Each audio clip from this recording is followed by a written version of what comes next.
Hi, I'm Andre Kasonund, Senior Internal Auditor at Moore, Johannesburg. Today I have with me Keegan. How's it, André? It's good to be here with you today. I'm Keegan from Linde. I'm a Senior Legal Consultant for Resolve Legal. Today we'll be talking about anti-money laundering. So Keegan, in your perspective, what is anti-money laundering and why do you think it's applicable? Under anti-money laundering, it's a very, very big picture and it's a large topic of conversation within this country, especially with the grey listing that South Africa's under and working through to get out. You know, anti-money laundering is when criminals try and use legitimate structures and corporations to try and hide or flow money which they've obtained through criminal activities. So ultimately, it's really important, the introduction of the FICA Act and various other legislation to combat this anti-money laundering and the conduct of illicit financial crimes. It's to prevent this and to ensure that business is being used for the right purposes and being done correctly and legally within this country.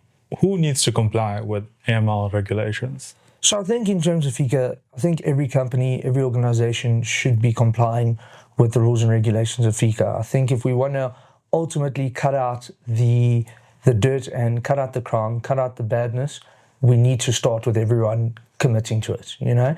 But in terms of the Act, the Act sets out what they call accountable institutions. So these are specific professions that need to, that are obliged to follow the regulations set out in the Act.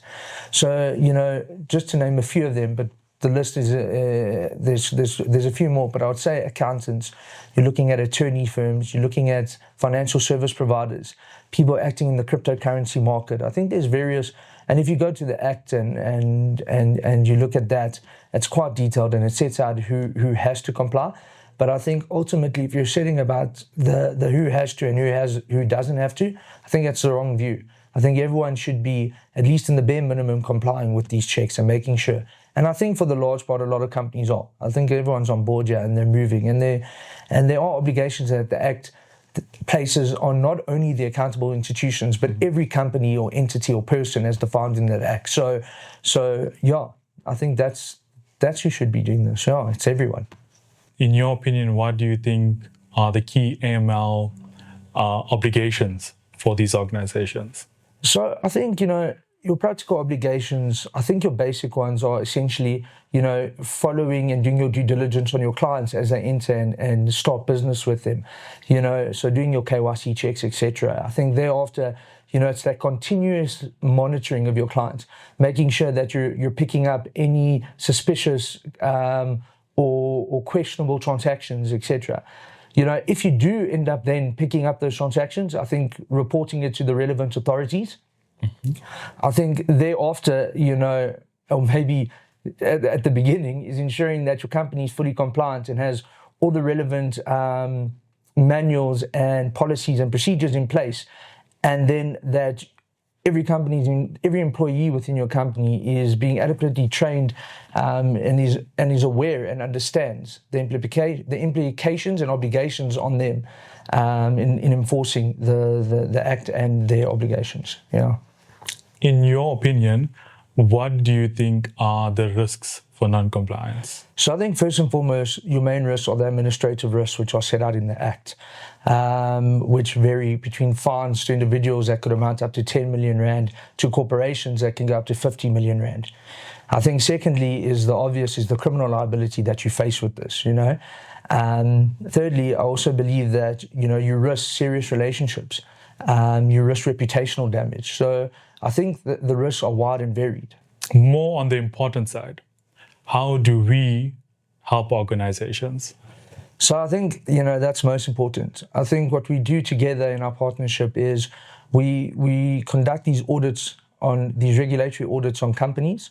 We assist, we go through all their policies, all their procedures, their practices. We look through it and we scrutinize it with a fine eye, and then we say, you know, we point out to companies where they're going right, but more importantly, where they're going wrong. And I say that's more important because then it sets the groundwork for how they can then better improve themselves, improve their procedures, improve their policies, to ensure that they're compliant, to ensure that they're not complicit, you know, and to ensure that everyone's acting and doing their part in this. And Andre, I think from your point of view, when we're working with these clients and that, what do you think is the most important thing to look out for when dealing with these AML audits and dealing with these clients, Mm-hmm. I think from across the clients that we did engage with, I think the key thing is detail that's lacking. On paper and on policy, companies are great, sound like they're doing well, but when we actually dig into those audits, you realize there's a lot of controls that are lacking. I think, and I think to add on it, and I agree with it, is that, thank you for raising that, it's that, as you say, people have their paperwork in order. It's easy to get an attorney or to get a professional to draft you the right policies and procedures. And that's one thing, and it's a big step in the right direction. But it's in the greater scheme of things, it's the implementation that counts. It's the practice. It's making sure that you are doing the proper monitoring, that you have the right systems in place, that you have the right procedures in place when things go wrong or when you pick up anything that's suspicious, that that everyone knows who to report it to, how to report it, what are the consequences, what are the risks, I think also setting out the fears that employees may have, and dealing with those fears that they may have. Giving them comfort that if you report something, it doesn't necessarily mean that it's going to be your job. So having the right structures in place on who to report to, I think it's important. And I think that's where the practical, and I think that's, without a doubt, it's the most important thing. It's execution. And that's where a lot of people fall short. And it's where the mentality, now that everyone's got the legislation in place and the right procedures and policies, it's about now implementing that and practicing to get that right. And Andre, tell me, I think through all your audits and that you've been doing and reviewing and stuff, what's the thing that you think guys should look out for the most, in terms of risk perspective? What's the one piece of advice that you might think would be able to help them out? I think definitely implementation of the policies and procedures they have in place. One of the things being training. Employees need to know exactly what they need to do. If something goes wrong, who they need to report it to. So definitely organizations need to engage more with the employees, say, okay, this is what you need to do for scenario A, scenario B.